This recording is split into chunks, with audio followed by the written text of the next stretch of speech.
Sebulan yang lalu saya baru menempatkan tenaga nurse perawat untuk rumah sakit di Singapura. Sudah sekian lama kesempatan itu diberikan ke negara Filipina dan beberapa negara yang lain. Baru kali ini, baru tahun ini nurse perawat itu diambil dari Indonesia. Belum 1 bulan mereka sudah menyatakan puas dengan kinerja nurse-nurse dari Indonesia. Sekarang sedang dipersiapkan beberapa nurse untuk negara Timur Tengah, mulai dari Arab Saudi, Kuwait, Qatar, dan beberapa negara Timur Tengah yang lain. Mereka semua sependapat bahwa pekerja Indonesia itu adalah pekerja yang tangguh.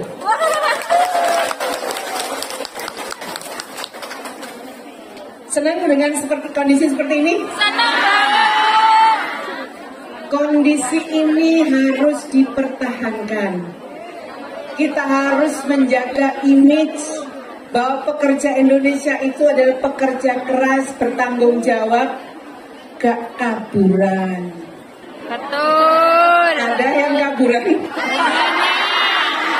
Itu Bu, senden kakak. Kaburan.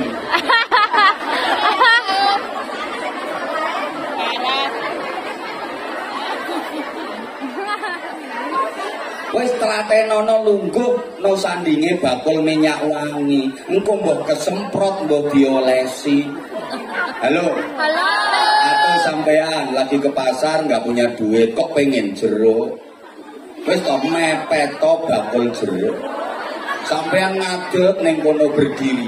Lama-lama penjualnya ibang. Mesake nyawang sampean, engko disigarno sing separo diwenehno sampean. Atau ini lagi musim panas ya, Masya Allah, haus pengen minum es nggak punya duit, yo mepeto bakul es. Nanti lama-lama ada orang beli, diminum kok nggak habis. Nah, sisanya dikasih sampean. Para jamaah, kalau kita sudah bisa berusaha mencontoh dan meneladani Rasulullah, halo, kita akan mendapatkan 2 anugerah. Yang pertama, anugerah cinta, namanya rahmat. Yang kedua, anugerah ampunan, namanya maghfirah. Qul in kuntum tuhibbunallaha fattabi'uni yuhibbukumullahu wa yaghfir lakum dhunubakum wallahu ghafurur rahim. Katakan wahai Muhammad, jika kalian benar-benar mencintai Allah, ikuti aku, ikuti Nabi Muhammad SAW. Dengan mengikuti Nabi Muhammad, kita akan mendapatkan 2 anugerah. Pertama, cintanya Allah. Kedua, ampunannya Allah. Jadi untuk mendapatkan cinta kasih sayang Allah, untuk mendapatkan ampunan Allah, ada kaifiahnya, ada caranya. Seperti apa? Mengikuti Rasulullah. Allahumma sholli ala Muhammad. Agar benar-benar bisa mengikuti Rasulullah, maka modalnya adalah cinta. Cinta itu penting, mbak-mbak, ibu-ibu, para jamaah, karena love is the power of life. Iki aku ya gak ngerti artinya. Cinta adalah kekuatan hidup. Hidup tanpa cinta bagai taman tak berbunga. Hai, begitulah kata para pujangga. Rawahu Roma Irama. Hidup tanpa cinta bagai taman tak berbunga. Hidup tanpa cinta bagai sayur tanpa garam. Hidup tanpa cinta bagai langit tanpa bintang. Hidup tanpa cinta bagai samudra tanpa ombak. Hidup tanpa cinta bagai hatimu tanpa aku. Hati kalau kosong dari cinta itu akan mengering, mengeras, lama-lama membatu, bahkan bisa mati.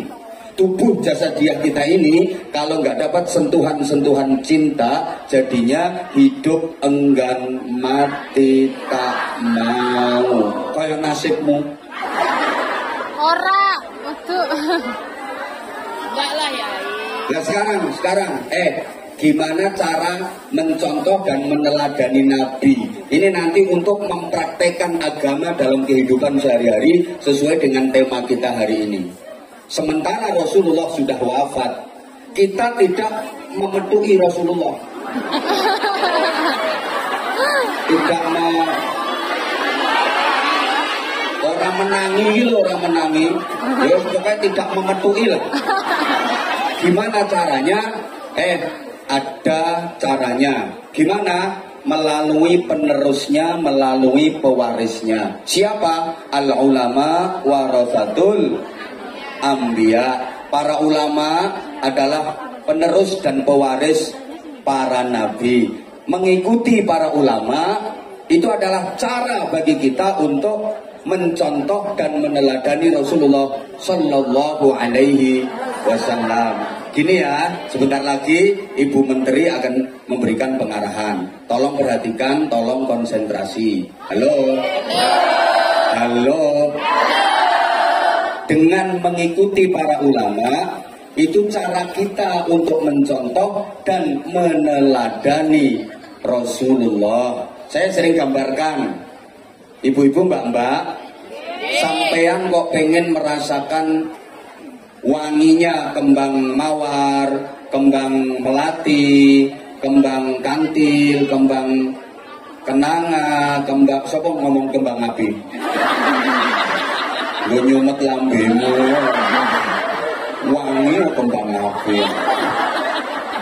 Tapi bunganya rungokno toh? Daunnya udah kering.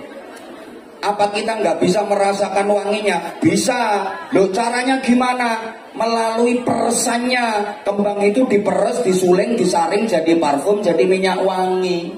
Malah enak, tinggal pakai. Loh kalau mau merasakan harumnya kembang, langsung menyedot dari kembangnya. Bisa-bisa kepalamu pusing, pening. Bahasa Inggrisnya gembeliyeng. Nah kalau melalui peresannya yang udah jadi minyak wangi, udah jadi parfum kan enak. Bisa ngatur aroma, betul? Pengen aromanya remeng-remeng, ya makanya dikit aja, ces, diolesi dikit. Pengen sedengan, ngasihnya sedengan. Pengen gemberatak, ya srok-srok-srok, lewat bel kayak mayit. Gitu loh, wes gampangannya gini loh. Halo? Halo? Sampean misalnya minum jamu pengen campur madu, kan enak pakai madu yang udah diproses dari rumah tawon itu, diperes, tinggal suntek, udek, ngelek. Nah kalau pengen minum madu kok langsung dari bokongnya tawon, ya malah abur. Ya ini maaf ya. Hati-hati dengan kelompok atau aliran yang nggak doyan kiai, ibu nyai, nggak doyan ulama, nggak doyan kitab-kitab kuning. Katanya harus langsung dari Quran dan Sunnah. Kalau nggak langsung Quran dan Sunnah, bitengah dolalah.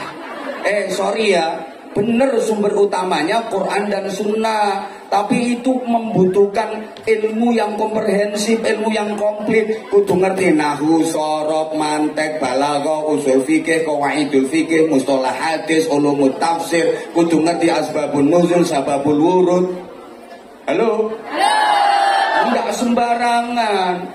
Lah kalau langsung tanpa ada ilmunya yang komplit, malah bliyeng. Betul. Ya ini gak doyan kiai, gak doyan kitab kuning. Rumah tuh sayang. Hati-hati. Ada orang yang dikit-dikit bid'ah, nggak sesuai sunnah. Bid'ah, nggak sesuai sunnah. Wesnya model ngono-ngono kok aja eloki. Mumpung durung. Wes pokoknya melang sing model ngene-ngene iki.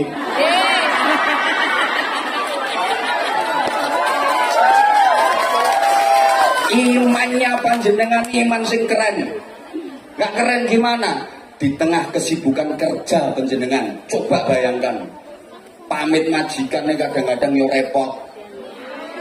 Hari-hari wis ya Allah ya Karim, lu kok sempet-sempetnya ngaji, gelem-gelem ngaji. Tapi Ibu Menteri nggak mudah loh, Ibu Menteri ngumpulin jamaah segini banyak itu nggak gampang. Ini ya lihat-lihat yang ceramah siapa.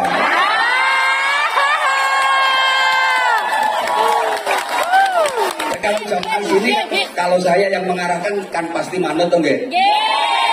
Yang anzamania angkat tangan semuanya. Oh. Yang anzamania angkat tangan. Kabeh.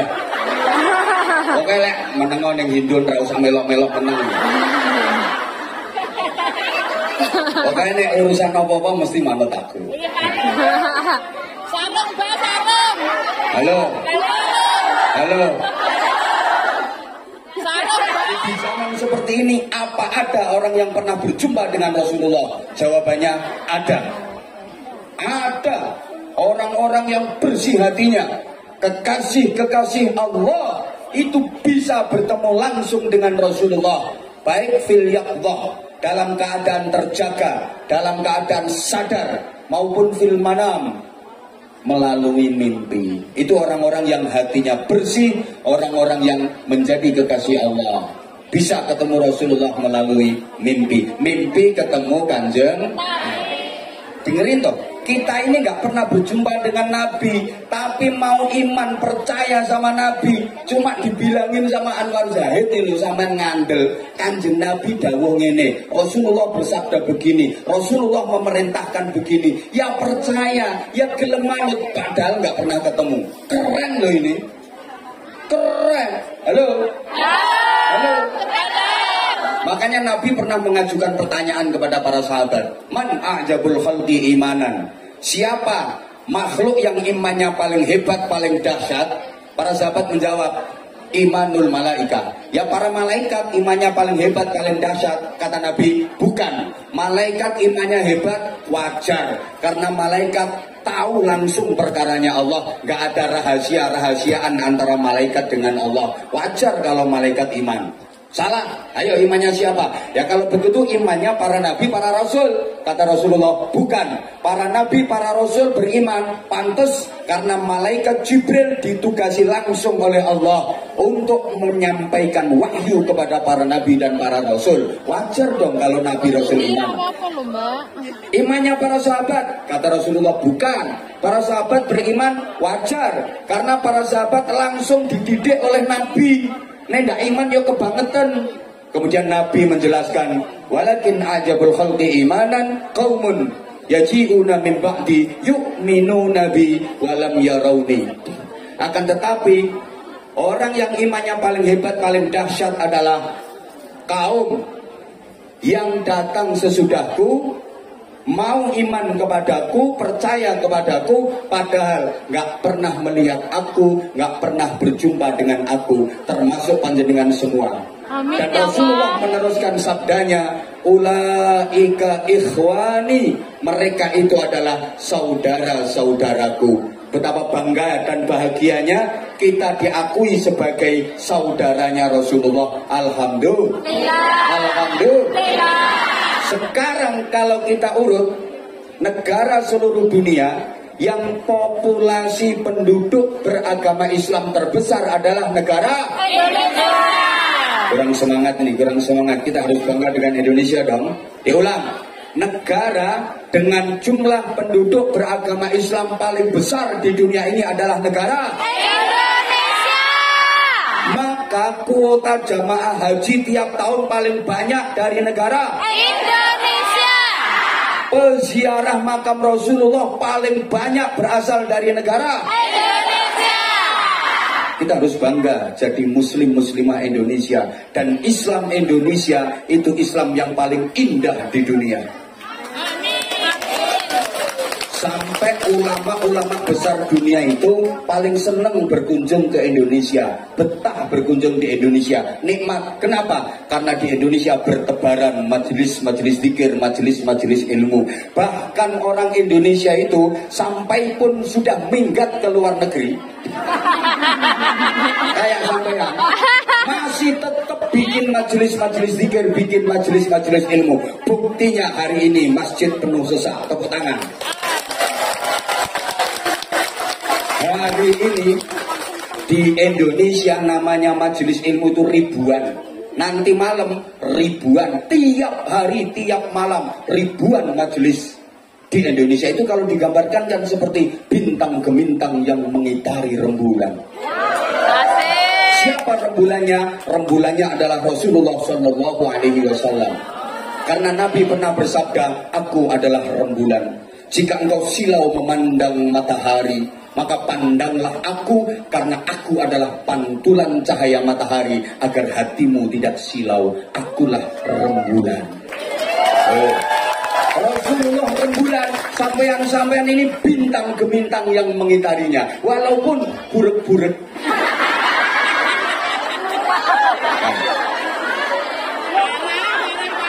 Nah, habis ini nanti kita sholawatan. Habis ini nanti saya akan sampaikan materi menerapkan agama dalam kehidupan. Kemudian kita kaitkan dengan kehidupan beragama, kehidupan bernegara, persaudaraan, ukhuwah dan sebagainya. Tapi sebelumnya, dengan segala hormat, kita mohon kepada beliau, Ibu Menteri Ketenagakerjaan Indonesia yang kita cintai, yang kita sayangi, untuk berkenan memberikan pengarahan kepada seluruh anggota majelis yang mulia di pagi ini. Kepada beliau dengan segala hormat dihaturkan.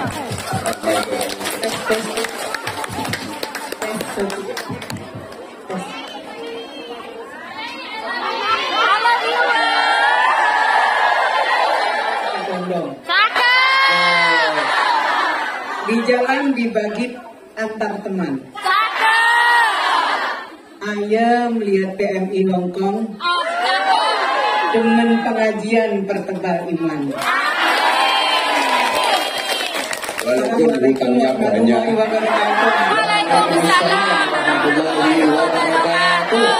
Bismillahirrahmanirrahim. Alhamdulillahirabbil alamin wa bihi nasta'inu ala umuri dunya waddin. Wassalatu wassalamu ala sayyidina Muhammadin wa ala alihi wa sahbihi ajmain, amma ba'd. Yang saya hormati Kiai Haji Anwar Zahid,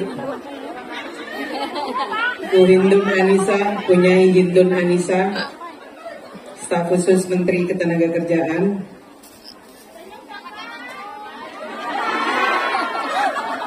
pengurus Majelis Dzikir Ilham, dan tentu saja yang saya banggakan, Anzamania Hongkong.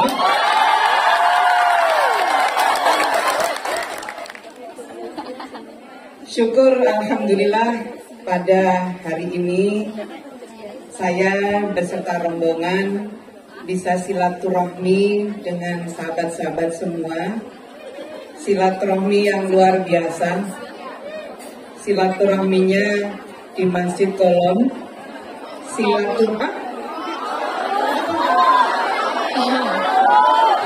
Belum, baru sekali ke sini. Kalau Kiai Anwar Zahid kan udah berkali-kali udah hafal. Silaturahmi yang luar biasa karena silaturahminya dalam pengajian. Gak ada kata yang indah kecuali rasa bangga, rasa syukur yang tidak terhingga. Tadi Kiai Anwar Zahid menyampaikan di tengah-tengah capeknya bekerja, tetapi teman-teman semua masih menyempatkan waktu untuk ikut pengajian. Itu kalau bekerja di Hongkong biasa, tapi bekerja di Hongkong tapi terus ngaji itu luar biasa.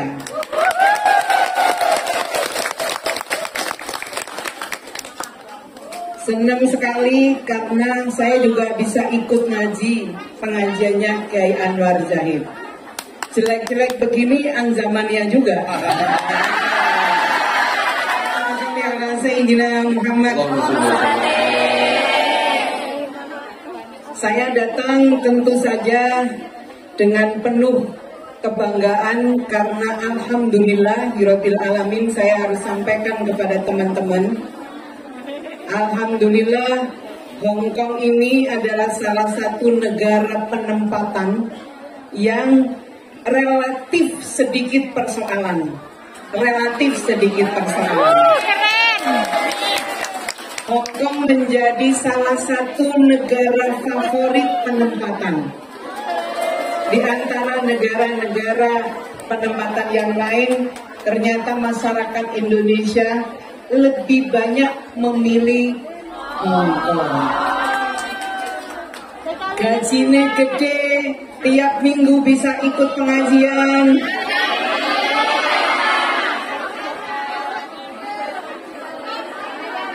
Bisa jalan-jalan, bisa kirim uang ke keluarga, ketemu dengan Secretary of Labor and Welfare untuk menyampaikan bahwa sudah saatnya PMI Hong Kong mendapatkan kenaikan gaji.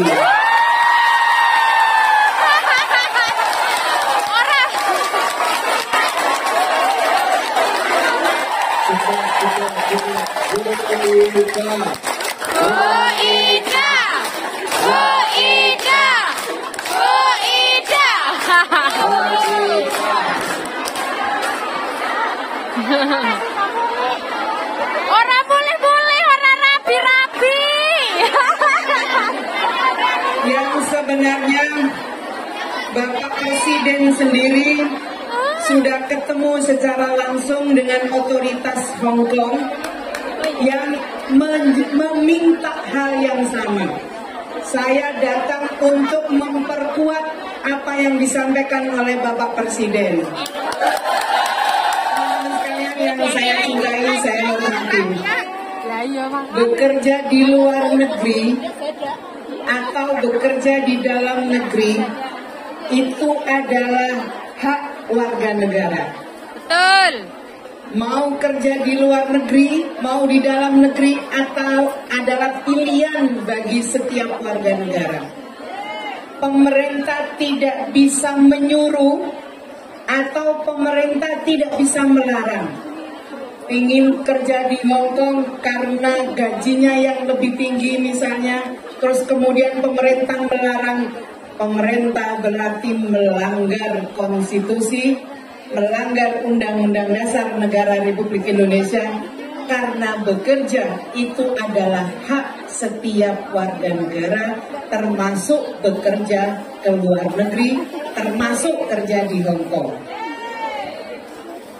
Yang bisa dilakukan apa oleh pemerintah? Ketika pemerintah tidak bisa menghalangi atau menyuruh, apa yang dilakukan oleh pemerintah? Yang dilakukan oleh pemerintah adalah memastikan perlindungan bagi setiap warga negara yang bekerja, termasuk yang bekerja di luar negeri. Betul? Betul. Bentuk perlindungan negara ini sudah diatur oleh pemerintah melalui Undang-Undang Nomor 18 Tahun 2017. Perlindungan kepada pekerja migran Indonesia. Mulai dari berangkat diatur ketika sudah sampai di negara penempatan sampai kembali ke negara kita, itu diatur oleh undang-undang. Salah satu bentuk kehadiran negara pemerintah meletakkan atase ketenagakerjaan di negara-negara yang jumlah pekerja migrannya banyak, termasuk di Hong Kong ini. Ada staf teknis yang akan menjadi rumah bagi teman-teman yang bekerja di sini. Hadir di sini ya, Mbak Rika? Ada ya? Kau di luar? Di luar. Pemerintah terus melakukan berbagai langkah untuk memastikan bahwa perlindungan kepada pekerja migran itu diberikan. Saya ingin sampaikan kenapa banyak sekali tenaga kerja kita yang mendapatkan tempat di hati negara-negara penempatan. Saya berkunjung di banyak negara. Testimoni diberikan oleh para pengguna tenaga kerja Indonesia. Mereka menyatakan bahwa PMI Indonesia, pekerja migran Indonesia itu adalah pekerja keras, pekerja yang bertanggung jawab terhadap pekerjaannya, pekerja yang kuat, pekerja yang mampu menyesuaikan dengan negara penempatan. Betul. Karena dedikasi yang seperti inilah yang dapat pujian itu ternyata menterinya. Nggak apa-apa, nggak apa-apa. Untuk menyampaikan kepada pekerja Indonesia rasa terima kasihnya dari banyak negara karena pekerja Indonesia yang luar biasa. Masya Allah. Kesempatan ini saya ingin menyampaikan apresiasi dari banyak negara. Sampai sekarang saya kewalahan banyak negara-negara yang meminta tenaga kerja dari Indonesia. Masya Allah. Saya baru saja menerima kerjasama dari salah satu provinsi di Jepang, Provinsi Miyagi namanya. Mereka meminta ada kerjasama dengan Indonesia untuk penempatan baik melalui pemagangan maupun SSW. Certified Skill Workers, pekerja skill, pekerja terampil. Saya baru pulang dari Korea Selatan, saya baru pulang dari beberapa negara Timur Tengah, saya baru pulang dari beberapa negara Eropa. Mereka semua menyatakan setelah mempertimbangkan banyak hal, mereka menjatuhkan pilihan memilih tenaga kerja dari Indonesia. Dan alhamdulillah kayak Anwar Zahid, sekarang kita sudah bergeser. Kalau dulu pekerja informal kita lebih banyak, sekarang pekerja formal kita jauh lebih banyak. 52% PMI kita adalah pekerja formal. Sebulan yang lalu saya baru menempatkan tenaga nurse, perawat untuk rumah sakit di Singapura. Sudah sekian lama kesempatan itu diberikan ke negara Filipina dan beberapa negara yang lain. Baru kali ini, baru tahun ini nurse perawat itu diambil dari Indonesia. Belum 1 bulan mereka sudah menyatakan puas dengan kinerja nurse-nurse dari Indonesia. Sekarang sedang dipersiapkan beberapa nurse untuk negara Timur Tengah, mulai dari Arab Saudi, Kuwait, Qatar, dan beberapa negara Timur Tengah yang lain. Mereka semua sependapat bahwa pekerja Indonesia itu adalah pekerja yang tangguh.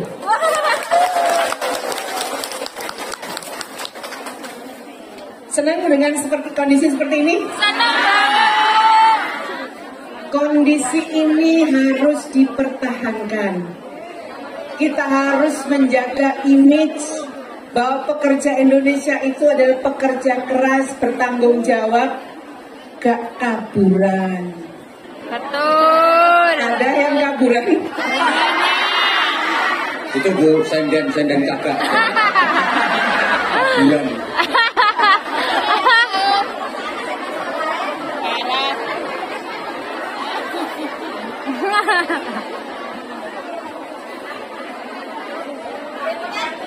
Oh, gak terima ya ini.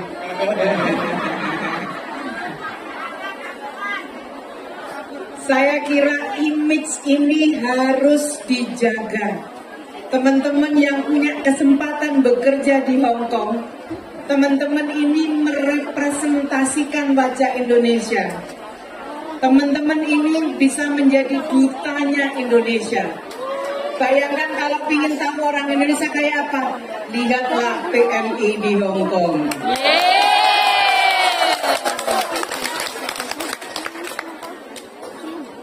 Dengan menunjukkan wajah Indonesia, maka teman-teman bisa memberi kesempatan kepada teman-teman yang lain yang ingin bekerja di Hong Kong, karena melihat profilnya tenaga kerja sekarang ini seperti teman-teman semua.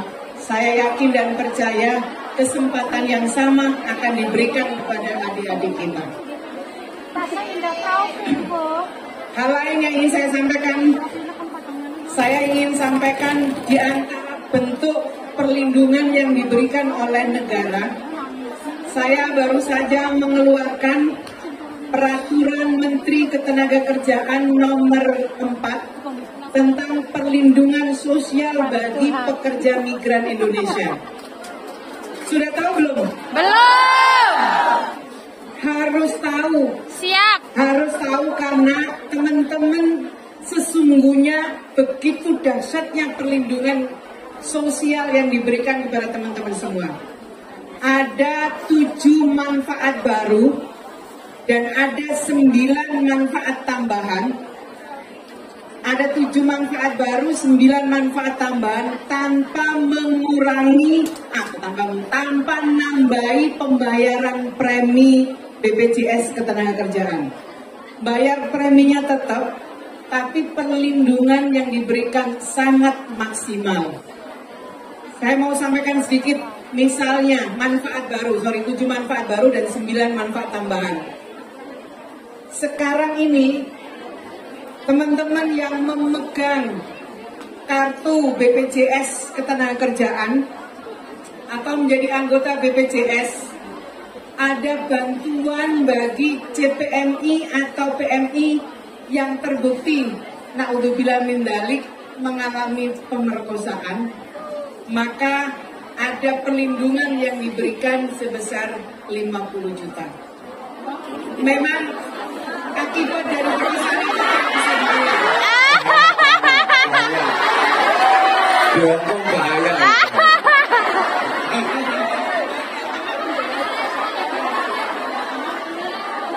Ya. Kemudian resiko yang terjadi ketika PMI dipindahkan ke tempat kerja yang lain yang tidak sesuai dengan perjanjian kerja, itu ada bantuan 25 juta. Ada penggantian alat bantu dengar, ada penggantian biaya kacamata, ada home care, kemudian ada penggantian biaya perawatan dan pengobatan di negara tujuan akibat kecelakaan kerja sebesar maksimal 50 juta. Kemudian ada jika mengalami PHK ada bantuan 1,5 juta. Syaratnya tentu masih diingat, klaim itu bisa diberikan. Syaratnya memang teman-teman sudah menjadi peserta BPJS Ketenagakerjaan, dan itu kan menjadi syarat ketika teman-teman sebelum berangkat ke sini. Yang ada di sini gimana?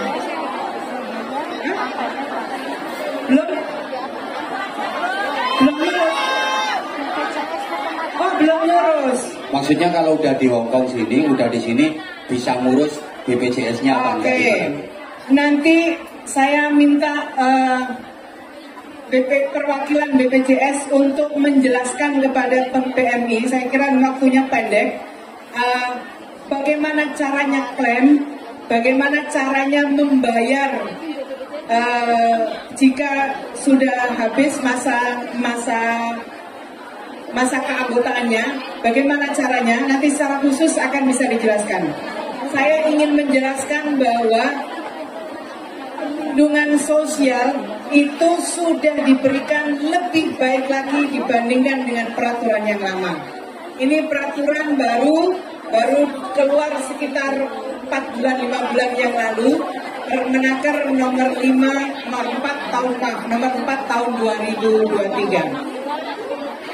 Saya kira itu teman-teman semua, sekali lagi rasa bangga saya karena teman-teman di sela-sela bekerja masih menyempatkan diri memperkuat iman melalui pengajian-pengajian seperti ini. Mudah-mudahan teman-teman semua diberikan kesehatan oleh Allah, sehat, bisa bekerja dengan kuat, dan ingat keluarga menunggu di rumah. Bekerja di Hongkong ini bukan lari dari kenyataan bahwa di rumah masih ada suami, masih ada anak yang menunggu teman-teman semua. Gunakan kesempatan ini dengan sebaik-baiknya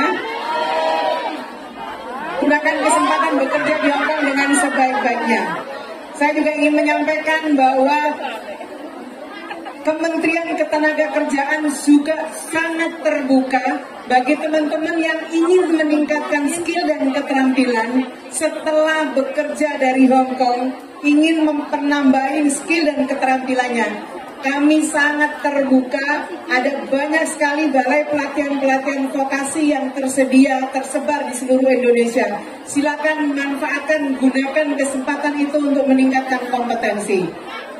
Waktu bekerja di Hong Kong digunakan sebaik-baiknya, pulang saya kira dengan kehidupan yang lebih baik, kehidupan yang lebih sejahtera. Saya banyak mendengar cerita bekerja karena demi masa depan anak-anaknya.